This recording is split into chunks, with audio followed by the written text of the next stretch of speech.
Welcome to ಶಾಲಾ ಶಿಕ್ಷಣ. ಸ್ನೇಹಿತರೆ, ಈ ವಿಡಿಯೋದಲ್ಲಿ ಭಾರತ ಜನಗಣತಿ 2026-27 ಮೊದಲನೇ ಹಂತದಲ್ಲಿ ಮನೆ ಪಟ್ಟಿ ಹಾಗೂ ಕುಟುಂಬಗಳ ಸಮೀಕ್ಷಾ ಕಾರ್ಯ ನಡೀತಾ ಇದೆ. ಗಣತಿದಾರರು ಪ್ರತಿ ಮನೆಗೆ ಭೇಟಿ ನೀಡಿ ಈ ಒಂದು ಗಣತಿಯನ್ನು ಮಾಡ್ತಾ ಇದ್ದಾರೆ. ಈ ಬಾರಿಯ ಒಂದು ವಿಶೇಷತೆ, ಸಾರ್ವಜನಿಕರು ಸ್ವಯಂ ಗಣತಿಯನ್ನು ಸೆಲ್ಫ್ ಎನ್ಯುಮರೇಷನನ್ನು ಮಾಡಲಿಕ್ಕೆ ಒಂದು ಅವಕಾಶವನ್ನು ಕಲ್ಪಿಸಲಾಗಿದೆ. ತಾವುಗಳು ತಮ್ಮ ಕುಟುಂಬದ ಒಂದು ಸಮೀಕ್ಷೆಯನ್ನು ಬಹಳ ಕ್ವಿಕ್ಕಾಗಿ ಸುಲಭವಾಗಿ ಮಾಡ್ಬೋದು. ಅದು ಹೇಗೆ ಎನ್ನುವುದನ್ನು ಈ ವಿಡಿಯೋದಲ್ಲಿ ನೋಡೋಣ. ಇದೇ ಏಪ್ರಿಲ್ 15ರವರೆಗೆ ಸ್ವಯಂ ಗಣತಿಯನ್ನು ಮಾಡಲಿಕ್ಕೆ ಅವಕಾಶವನ್ನು ಕಲ್ಪಿಸಲಾಗಿದೆ. ಹಾಗೆಯೇ ಸ್ವಯಂ ಗಣತಿಯನ್ನು ಮಾಡುವಂಥವರು ಬಹಳ ಮುಖ್ಯವಾಗಿ ಗಮನಿಸಬೇಕು. ಕೊನೆಗೆ ನಮ್ಮ ಮಾಹಿತಿಯನ್ನು ಸಬ್ಮಿಟ್ ಮಾಡಿದ ನಂತರ SEID ಸೆಲ್ಫ್ ಎನ್ಯುಮರೇಷನ್ ID ಬರ್ತದೆ. ಈ ಐಡಿಯನ್ನು ನಿಮ್ಮ ಬ್ಲಾಕ್ನ ಗಣತಿದಾರರು ನಿಮ್ಮ ಮನೆಗೆ ಬಂದಾಗ ಆ ಒಂದು ಐಡಿಯನ್ನು ಕೊಡಬೇಕು. ಆ ಐಡಿಯನ್ನು ಅವರು ವೆರಿಫೈ ಮಾಡಿ ಸರಿ ಇದ್ದರೆ ಅಕ್ಸೆಪ್ಟ್ ಮಾಡ್ತಾರೆ, ಏನಾದರೂ ತಿದ್ದುಪಡಿ ಇದ್ದರೂ ಕೂಡ ಅಪ್ಡೇಟ್ ಮಾಡ್ತಾರೆ. ಹಾಗಾಗಿ ಆ ಐಡಿಯನ್ನು ನೀವು ಜೋಪಾನವಾಗಿ ಇಟ್ಕೊಂಡು ಗಣತಿದಾರರು ಬಂದಾಗ ಆ ಐಡಿಯನ್ನು ಅವರಿಗೆ ಕೊಡಿ.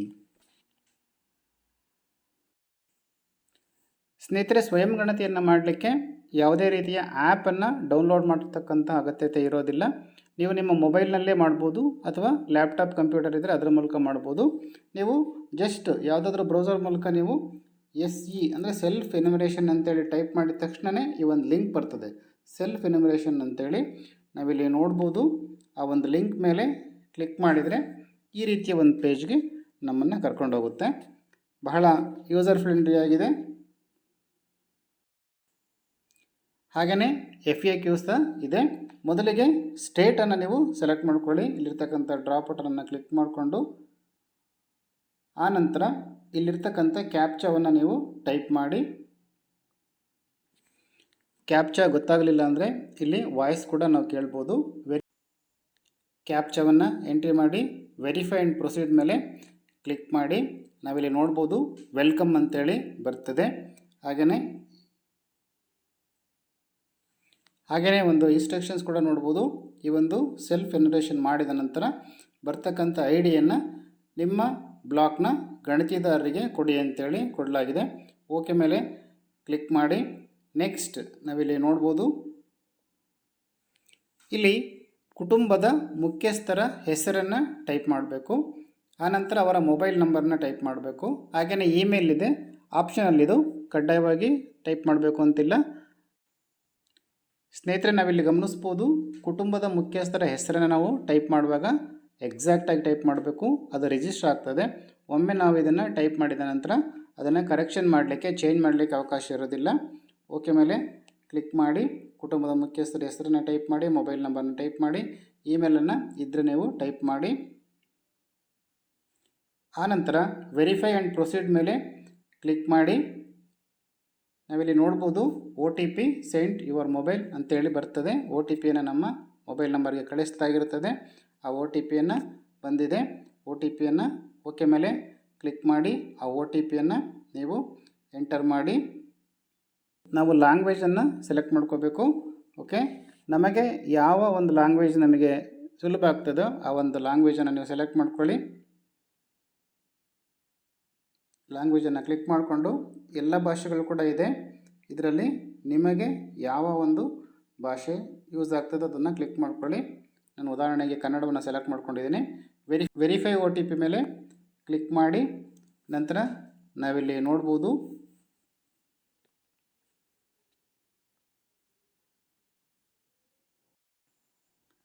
ಸ್ನೇಹಿತರೆ, ನಮ್ಮ ಜಿಲ್ಲೆಯನ್ನು ಸೆಲೆಕ್ಟ್ ಮಾಡ್ಕೊಳ್ಳಿ. ಓಕೆ, ನಂತರ ಪಿನ್ ಕೋಡನ್ನು ಟೈಪ್ ಮಾಡಿ.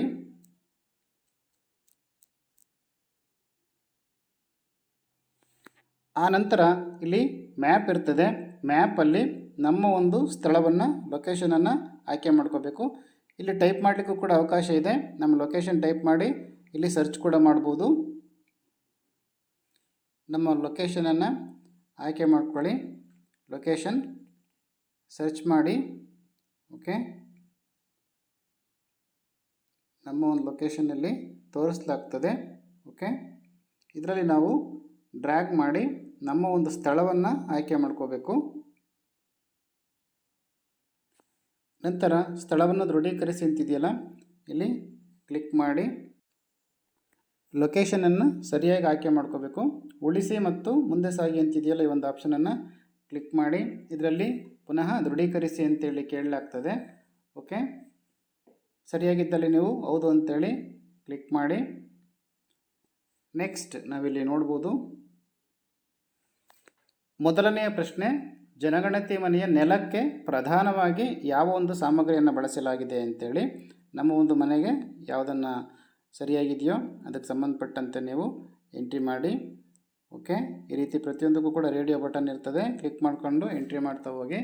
ಜನಗಣತಿ ಮನೆಯ ಗೋಡೆಗೆ ಪ್ರಧಾನವಾಗಿ ಯಾವುದನ್ನು ಬಳಸಲಾಗಿದೆ ಅಂತೇಳಿ ಅದನ್ನು ನೀವು ಸಂಬಂಧಪಟ್ಟಂತೆ ಎಂಟ್ರಿ ಮಾಡಿ. ಹಾಗೆಯೇ ಮೇಲ್ಛಾವಣಿಗೆ ಯಾವ ವಸ್ತುವನ್ನು ಪ್ರಧಾನವಾಗಿ ಬಳಸಲಾಗಿದೆ ಅಂತೇಳಿ ಕ್ಲಿಕ್ ಮಾಡಿಕೊಂಡು ಎಂಟ್ರಿ ಮಾಡಿ. ಹಾಗೆಯೇ ಈ ಜನಗಣತಿ ಮನೆಯ ಸ್ಥಿತಿ ಹೇಗಿದೆ ಅಂತೇಳಿ, ಉತ್ತಮವಾಗಿದೆಯಾ ಅಥವಾ ವಾಸಕ್ಕೆ ಯೋಗ್ಯವಾಗಿದೆಯಾ, ಶಿಥಿಲವಾಗಿದೆಯಾ ಅಂತೇಳಿ. ಓಕೆ, ನಂತರ ಉಳಿಸಿ ಮತ್ತು ಮುಂದೆ ಹೋಗಿ ಅಂತೇಳಿ ಇರ್ತಕ್ಕಂಥ ಈ ಬಟನನ್ನು ಕ್ಲಿಕ್ ಮಾಡಿ. ಎಸ್ ಮೇಲೆ ಕ್ಲಿಕ್ ಮಾಡಿ. ನೆಕ್ಸ್ಟ್ ಪೇಜಲ್ಲಿ ಓಪನ್ ಆಗ್ತದೆ. ಇದರಲ್ಲಿರ್ತಕ್ಕಂತಹ ಮಾಹಿತಿಯನ್ನು ನಾವು ಎಂಟ್ರಿ ಮಾಡ್ತಾ ಹೋಗಬೇಕು.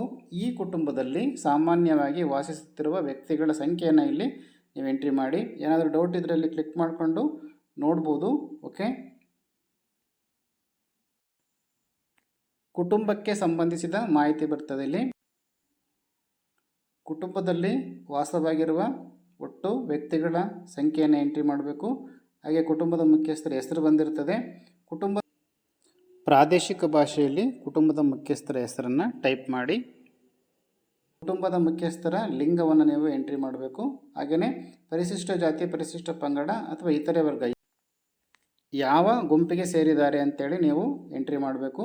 ಇಲ್ಲಿ SC/ST ಪಟ್ಟಿಯನ್ನು ಕೂಡ ನೋಡಲಿಕ್ಕೂ ಕೂಡ ಅವಕಾಶ ಇದೆ. ಇಲ್ಲಿ ಕ್ಲಿಕ್ ಮಾಡಿದರೆ ಆ ಒಂದು ಪಟ್ಟಿ ಬರ್ತದೆ. ಓಕೆ, ನೆಕ್ಸ್ಟ್ ಈ ಮನೆಯ ಮಾಲೀಕತ್ವದ ಸ್ಥಾನಮಾನ ಅಂತೇಳಿದೆ. ಸ್ವಂತನ ಅಥವಾ ಬಾಡಿಗೆನ, ಇದಕ್ಕೆ ಸಂಬಂಧಪಟ್ಟಂತೆ ನೀವು ಮಾಹಿತಿಯನ್ನು ಎಂಟ್ರಿ ಮಾಡಬೇಕು. ಹಾಗೆಯೇ ವಾಸದ ಕೊಠಡಿಗಳ ಸಂಖ್ಯೆ ಅಂತೇಳಿ ಈ ಒಂದು ಬಾಕ್ಸಲ್ಲಿ ಆ ಒಂದು ನಮ್ಮ ಮನೆಯಲ್ಲಿರ್ತಕ್ಕಂಥ ಕೊಠಡಿಗಳನ್ನು ಎಂಟ್ರಿ ಮಾಡಬೇಕು. ಅದರಲ್ಲಿ ವಾಶ್ರೂಮ್ ಇರ್ಬೋದು, ಕಿಚನ್ ಇರ್ಬೋದು, ಅದನ್ನು ಬಿಟ್ಟು ಉಳಿದಿರ್ತಕ್ಕಂಥವನ್ನು ಮಾತ್ರ ನಾವು ಗಣನೆಗೆ ತಗೋಬೇಕು. ಹಾಗೆಯೇ ಕುಟುಂಬದಲ್ಲಿ ವಾಸಿಸುತ್ತಿರುವಂಥ ವಿವಾಹಿತ ದಂಪತಿಗಳ ಸಂಖ್ಯೆಯನ್ನು ನೀವು ಇಲ್ಲಿ ಎಂಟ್ರಿ ಮಾಡಬೇಕು. ಓಕೆ, ನೆಕ್ಸ್ಟು ಮುಂದಿನ ಆಪ್ಷನ್ಗೆ ಹೋಗಬೇಕು. ಸೇವ್ ನೆಕ್ಸ್ಟ್ ಆಪ್ಷನನ್ನು ಕ್ಲಿಕ್ ಮಾಡಿ. ಎಸ್ ಮೇಲೆ ಕ್ಲಿಕ್ ಮಾಡಿ.